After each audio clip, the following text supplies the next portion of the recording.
네, 빛되신 주님의 이름을 우리 함께 찬양하겠습니다.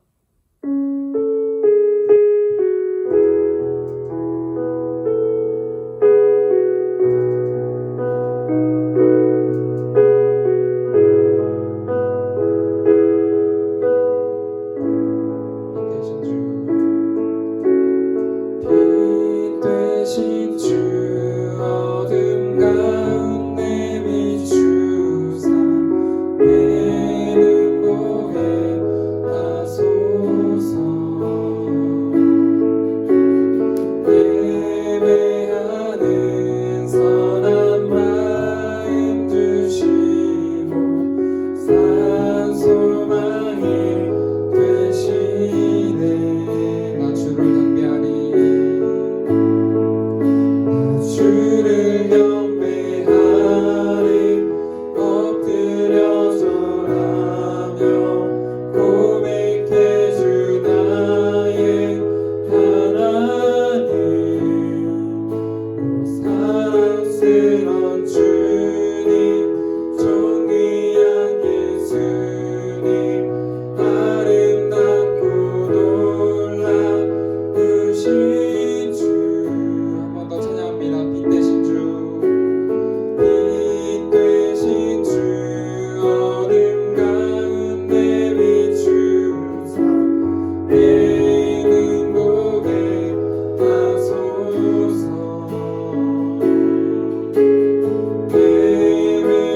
예배하는 선한 마음 주시고 산 소망이 되시네.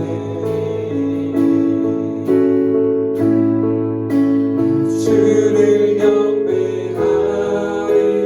엎드려 절하며 고백해 주 나의 하나님. 사랑스런 주님 존귀한 예수님 아름답고 놀라우신 주. 나 주를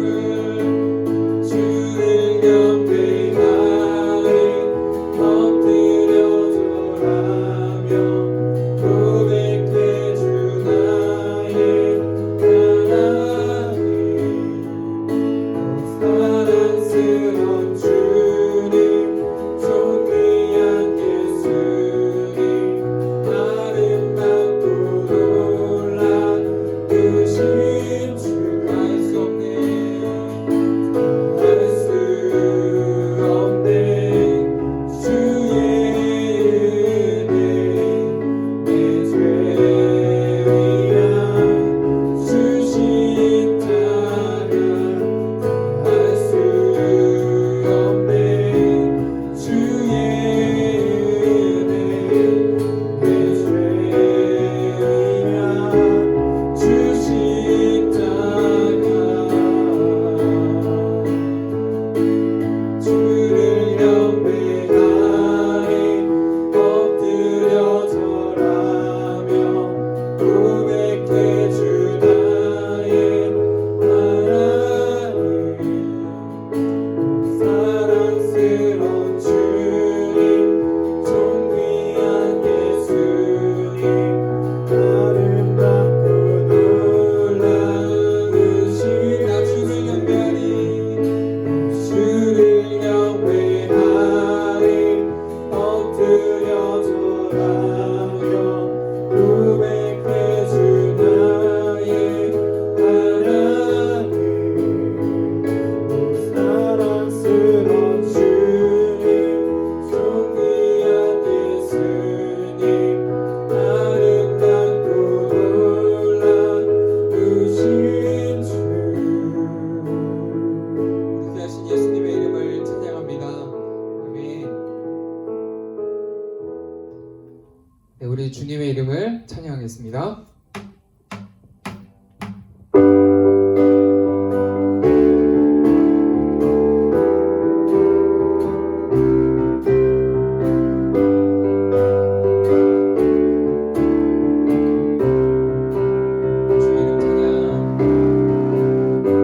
주 이름 찬양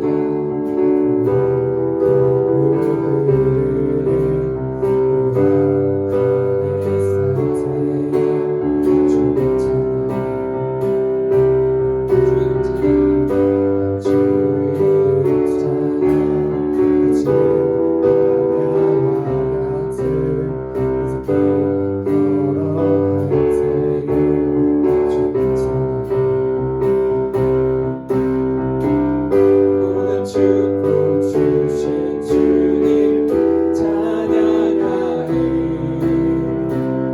어두운 날이 다가와도 난 외치는 주의 이름을 찬양해. 주의 이름을 찬양해. 영원한 주 이름 찬양. 주 이름 찬양.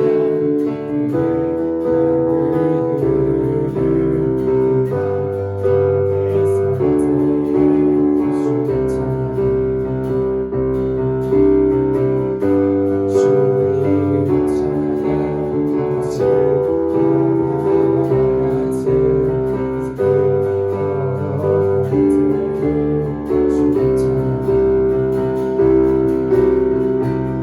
모든 축복 주신 주님 찬양하리. 어두운 날이 다가와도 난 외치는 주의 이름을 찬양해. 주의 이름을 찬양해. 영원한 주의 주 이름 찬양. 주의 이름을 찬양해. 주의 이름을 찬양해. 영원한 주 이름 찬양. 주님은 주시면 주님은 찾으시네. 내 맘에 하는 말 주 찬양합니다. 주님은 주시면 주님은 찾으시네. 내 맘에 하는 말 주 찬양합니다. 주의 이름을 찬양해. 주의 이름을 찬양해. 영원한 주 이름. 주의 이름을 찬양해. 주의 이름을 찬양해. 영원한 주 이름 찬양. 주는 나의 힘이요. 주는 나의 힘이요. 주는 나의 힘이요. 영원히 주를 의지하리. 주는 나의 힘이요. 주는 나의 힘이요. 주는 나의 힘이요. 영원히 주를 의지하리. 영원히.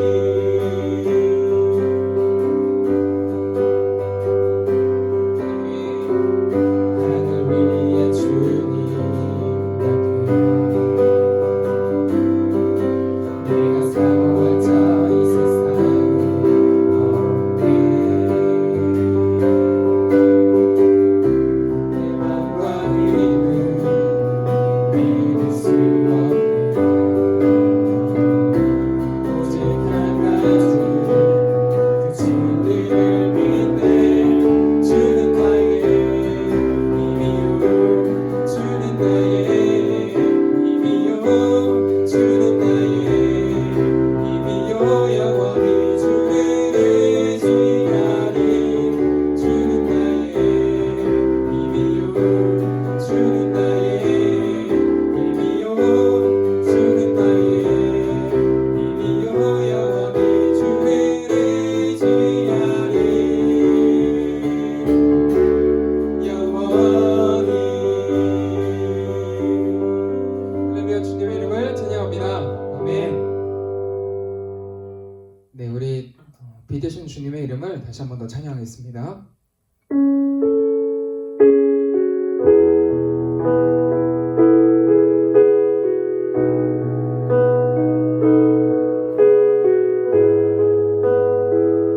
함께 찬양합니다. 빛 되신 주.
이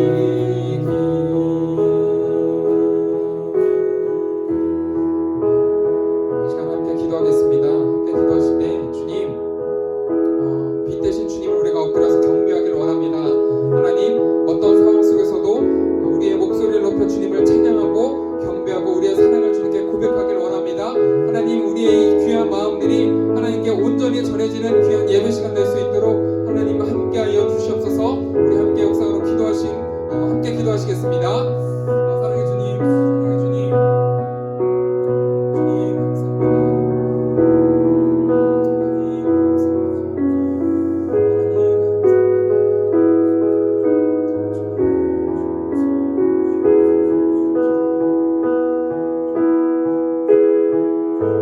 하나님 감사합니다.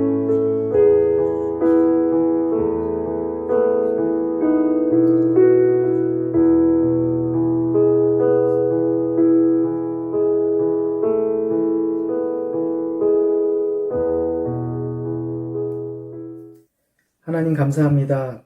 코로나 바이러스로 인한 질병으로 고통받는 가운데에서도 지난 한 주간 저희의 건강을 보호하여 주시고 하나님의 자녀로 예배하는 자로 우리 푸른 꿈터 친구들을 불러주시니 감사드립니다. 수많은 사람들이 고통 가운데 죽어가고 있고 온 세계가 서로의 출입을 막고 있는 이 아픔의 시간들을 하루빨리 멈추어 주시길 소원합니다. 하지만 그 가운데서도 하나님께 은혜를 구하여 살 수 있음만으로 인해 도리어 기뻐하는 우리 친구들로 아버지 지켜주시옵소서. 사순절 기간을 보내고 있습니다. 특별히 이번 주간에는 예수님 고통받으심과 십자가에 못 박히심을 기념하는 고난주간을 살게 됩니다. 예수님 그러하셨듯 이 땅의 죄와 사망의 고통을 기도와 말씀으로 이겨내는 시간들을 통해 한 걸음 더 예수님의 마음을 담는 자 되게 하여 주시옵소서. 이제 중학교 3학년부터 온라인 개학이 시작됩니다. 새로운 학년과 선생님, 친구들을 온라인으로 처음 만나게 되는 이제껏 한 번도 경험하지 못한 이 상황들 가운데 우리 푸른 꿈터 친구들 어려움 당하지 않게 하시고 학업의 본분을 다 해내므로 하나님께 영광 돌릴 수 있는 기쁨 갖게 해 주시옵소서. 오늘도 말씀 전하실 전도사님의 입술을 주장해 주시옵소서. 두려움과 혼란 가운데서도 우리를 향해 손 내미시는 하나님의 위로를 발견할 수 있는 귀한 말씀 주시어서 그 말씀을 의지해 또 한 주간 하나님께 온전히 기대어 사는 저희들 되게 해 주시옵소서. 비록 각자의 가정에서 영상으로 드려지는 예배지만 한 마음으로 참여하는 우리 선생님들과 학생들의 예배를 주장하시고 영광 받으실 줄 믿고 고난받으심에 순종하신 예수님의 이름으로 기도드립니다. 아멘. 사도신경으로 우리의 신앙을 고백하겠습니다. 나는 전능하신 아버지 하나님, 천지의 창조주를 믿습니다. 나는 그의 유일하신 아들 우리 주 예수 그리스도를 믿습니다. 그는 성령으로 잉태되어 동정녀 마리아에게서 나시고 본디오 빌라도에게 고난을 받아 십자가에 못 박혀 죽으시고 장사된 지 사흘 만에 죽은 자 가운데서 다시 살아나셨으며 하늘에 오르시어 전능하신 아버지 하나님 우편에 앉아 계시다가 거기로부터 살아있는 자와 죽은 자를 심판하러 오십니다.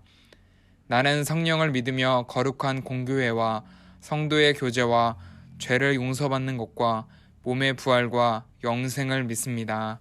아멘. 오늘 우리에게 주신 말씀은 마태복음 5장 9절입니다. 마태복음 5장 9절을 제가 받들어 읽겠습니다. 화평하게 하는 자는 복이 있나니 그들이 하나님의 아들이라 일컬음을 받을 것이며. 아멘. 다음 주 성경 봉독을 지목하겠습니다. 다음 주 성경 봉독은 송승빈이 해주시길 바랍니다. 네, 오늘은 화평케 하는 자라는 제목을 가지고 마태복음 5장 9절의 말씀을 좀 나눠보겠습니다. 여러분, 성경에서 이 화평이라고 하는 단어를 총 몇 번 사용하는지 아십니까? 그럼 한번 추측해 보시겠어요? 성경에서는 이 화평이라고 하는 단어를 약 400번 정도 사용을 합니다. 그만큼 성경에서 가장 중요하게 여기는 가치 중 하나는 이 화평이라고 하는 것입니다. 그러면 성경이 이야기하는 이 화평의 의미는 무엇일까요? 여러분, 우리는 일반적으로 평화라고 많이 생각을 합니다. 물론 틀린 개념은 아닙니다. 그러면 오늘 말씀에서 이야기하는 화평, 평화케 하는 자는 노벨 평화상을 받는 사람들을 이야기하는 것일까요?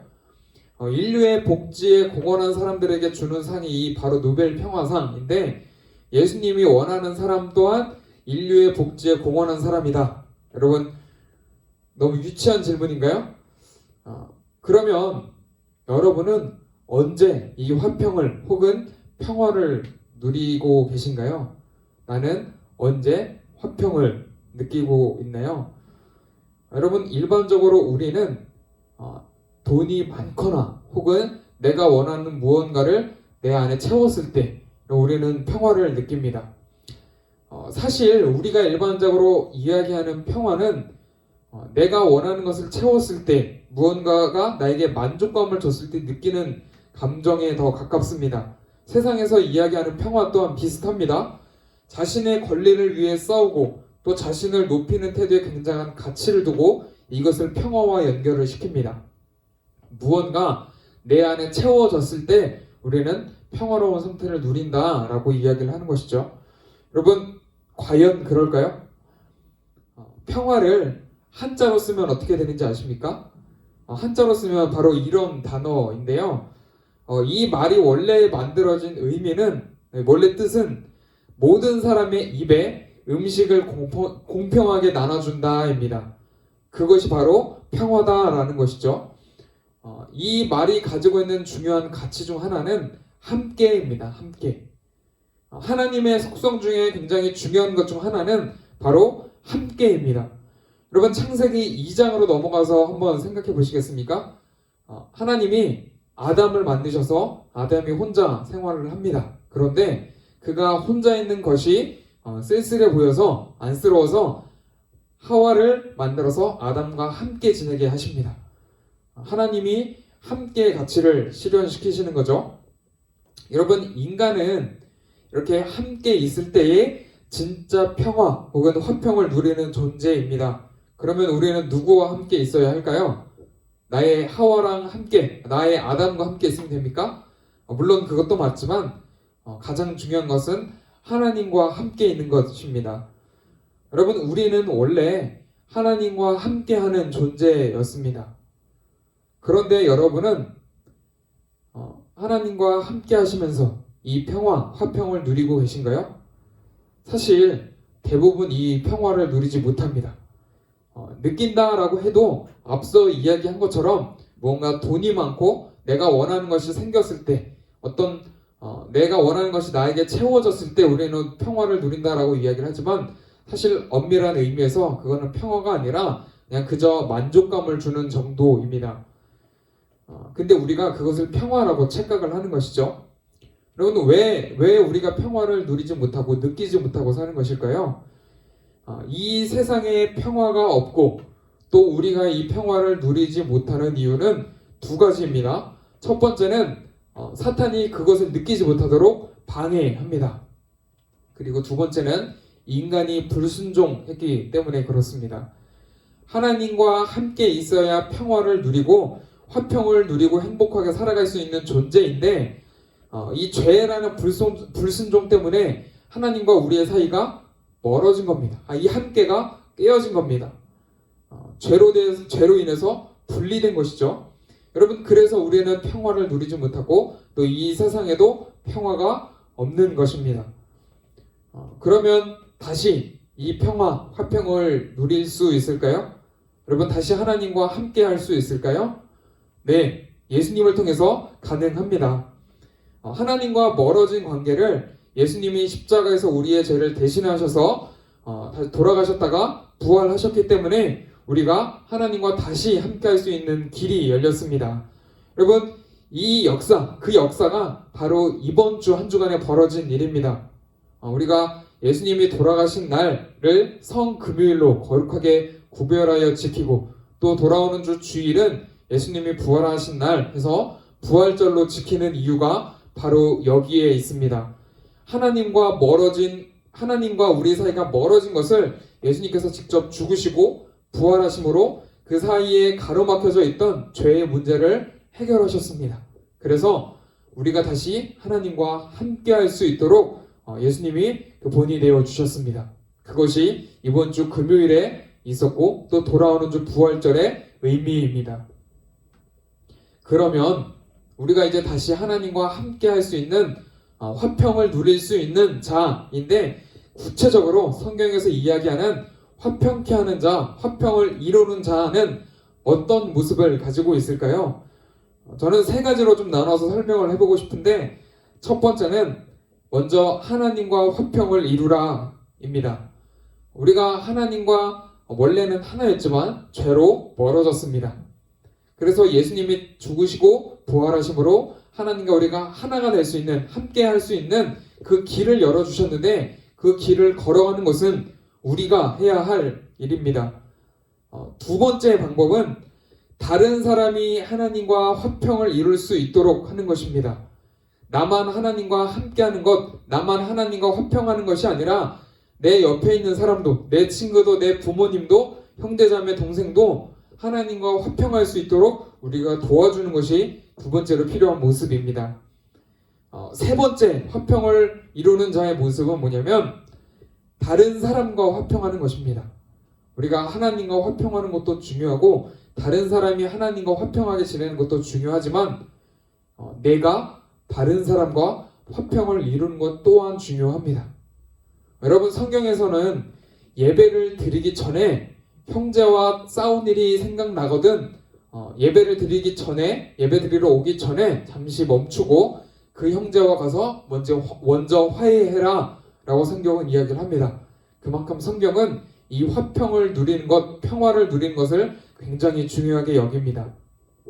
여러분, 구체적인 실천 방안은 여러분이 직접 생각해 보시기를 바랍니다. 신앙은 맹목적인 동의가 아니라 이해하고 그것을 직접 고민하는 과정이 필요합니다. 예수님이 왜 죽으셔야 했는지, 또 왜 부활하셨는지, 그리고 그것을 믿는 나는 오늘을 어떻게 살아가야 할지 여러분이 한번 그 세 가지 구분에 맞춰서 한번 고민해 보시기를 바랍니다. 여러분, 말씀을 좀 마무리하겠습니다. 여러분, 우리가 화평을 이루는 자, 하나님과 함께하는 자, 또 다른 사람과 함께하는 자로 살아간다고 한다면 9절 말씀 하반절에 이렇게 약속을 합니다. 제가 한번 읽어보겠습니다. 화평케 하는 자는 복이 있나니 그들이 하나님의 아들이라 일컬음을 받을 것이미요. 아멘. 여러분, 화평을 이루는 자는 하나님의 아들이라 불릴 것이다. 또 그러한 대우를 받게 될 것이다 라고 성경은 약속합니다. 여러분, 하나님의 아들이 어떤 대우를 받을까요? 성경에서 하나님의 아들 혹은 그의 백성을 이야기할 때 이런 표현을 좀 사용을 합니다. 그의 눈의 사과라는 표현 여러분 보신 적 있으신가요? 여러분, 우리는 이 사과라는 표현을 들으면 즉시 작고 윤이 나는 맛있는 사과를 생각을 합니다. 그런데 이 히브리어에서, 성경이 구약에 쓰여졌던 언어에서 눈의 사과가 의미하는 것은 바로 우리의 눈동자입니다. 여러분, 이 눈동자는 신체에서 가장 귀중한 부분이면서 가장 부드럽고 가장 섬세한 부분입니다. 무엇이든지 눈동자에 들어갈 때면 우리는 눈을 감아서 우리의 눈동자를 보호합니다. 우리가 정면을 주시하고 있을 때도 5초에 한 번, 7초에 한 번 눈을 깜빡이는 것 또한 마찬가지죠.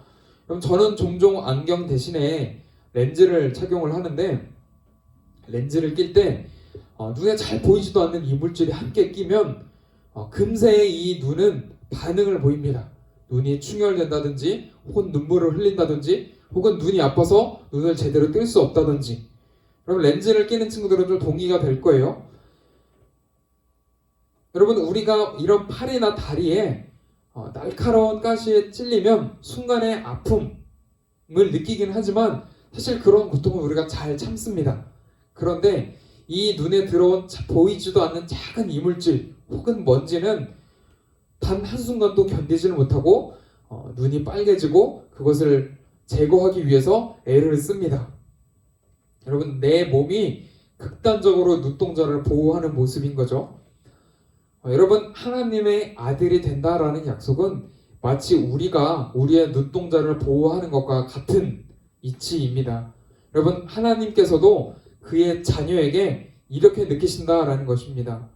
누군가 하나님의 아들을 건드는 것은 손으로 하나님의 눈동자를 찌르는 것과 같다라는 것입니다. 그래서 하나님과 함께 하려고 하는 자, 또 이 함께의 가치를 실천하려고 하는 자에게 하나님은 이런 보호와 관심을 약속하십니다. 여러분 놀랍지 않으세요? 특별히 오늘은 종려주일 그리고 사순절의 마지막 시작되는 한 주간입니다. 여러분 예수님은 우리가 하나님과 함께 할 수 있도록 직접 죽으셨습니다. 그리고 우리가 이 눈동자와 같이 사랑받기를 원하십니다. 여러분은 하나님의 아들임을 자랑스러워 해본 적이 있으십니까?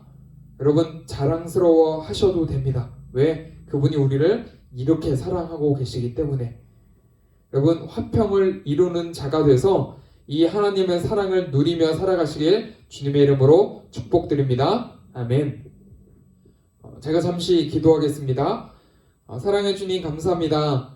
우리는 원래 하나님과 함께 살아가는 존재인데 죄로 인하여 불순종으로 인하여 하나님과 멀어져서 살아가고 있습니다. 하나님 멀어진 우리를 위하여서 예수님 직접 이 땅에 오셨고 또 죽으시고 다시 부활하심을 우리는 믿습니다. 하나님 그것을 통하여 우리가 하나님과 함께 할 수 있는 길이 열렸는데 하나님 내 삶 속에서 그 함께 할 수 있는 방법들을 직접 실천으로 옮기게 도와주시고 그래서 하나님과 함께 살아가는 귀한 그리스도인 될 수 있도록 하나님 역사하여 주시옵소서. 하나님 특별히 이번 주는 예수님이 나를 위하여 죽으시고 또 부활하신 사순절의 마지막 주간입니다. 예수님이 왜 죽으셔야 했고 왜 부활하셨는지 하나님 그 의미에 대해서 생각해보는 한 주간이 될 수 있도록 하나님 인도하여 주시옵소서. 다음 주에 우리가 다시 만나 예배 드릴 때까지 우리를 지키고 보호하여 주시옵시고 모든 것 감사드리며 귀하신 예수 그리스도의 이름으로 간절히 기도드립니다. 아멘. 함께 주기도문 하겠습니다. 하늘에 계신 우리 아버지, 아버지의 이름을 거룩하게 하시며 아버지의 나라가 오게 하시며 아버지의 뜻이 하늘에서와 같이 땅에서도 이루어지게 하소서. 오늘 우리에게 일용할 양식을 주시고 우리가 우리에게 잘못한 사람을 용서하여 준 것 같이 우리 죄를 용서하여 주시고 우리를 시험에 빠지지 않게 하시고 악에서 구하소서. 나라와 권능과 영광이 영원히 아버지의 것입니다. 아멘. 푸하. 안녕하세요. 저는 지난주에 김반석 선생님한테 지목을 받아서 광고를 하게 된 임일준 선생님이라고 합니다. 광고를 시작하도록 하겠습니다. 첫 번째, 릴레이 성경 봉독. 성경 봉독을 릴레이로 진행합니다. 지목된 학생은 다음 주 성경 봉독을 준비해 주세요. 두 번째, 헌금.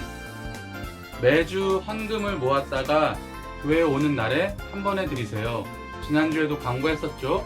계좌번호가 이곳에 띄어지게 됩니다. 세 번째, 부활절 예배. 다음 주일은 부활 주일입니다. 예배 안내는 금요일에 전달하도록 하겠습니다. 부활 주일에 사순절 말씀 묵상 시상도 진행합니다. 네 번째, 댓글 출첵. 영상 예배 시청 후 댓글로 출첵을 달아주세요. 추첨을 통해 선물을 드립니다. 지난주 선물은 광고 후에 진행하도록 하겠습니다. 지난주에 김반석 선생님한테 지목을 받아서 광고를 하게 되었는데요. 다음 주에 광고를 하게 될 선생님은 박춘자 선생님입니다. 이상입니다. 자, 끝난 줄 알았죠? 아직 선물 추첨이 남아 있습니다. 지난주에 영상 예배를 드리신 후에 인증샷을 보내준 친구와 또 말씀 퀴즈를 열심히 풀어서 문자로 보내준 친구들이 있습니다. 우리 그 친구들에게는 오늘 저녁, 주일 저녁에 제가 문자로 기프티콘을 보내드리도록 하겠습니다. 열심히 참여해 주셔서 감사합니다. 자, 그러면 대망의 예배 출석 체크 댓글 이벤트를 진행하도록 하겠습니다. 지난주에 영상 예배 후에 12명의 친구들이 댓글을 달아주셨는데 오늘도 동일하게 3명의 친구를 뽑도록 하겠습니다. 자, 첫 번째 선물의 주인공은 박하영 학생입니다. 축하드립니다. 자, 두 번째 행운의 주인공은 이예린 친구입니다. 축하합니다. 자, 마지막 세 번째 선물의 주인공은 이다인 친구입니다. 축하드립니다.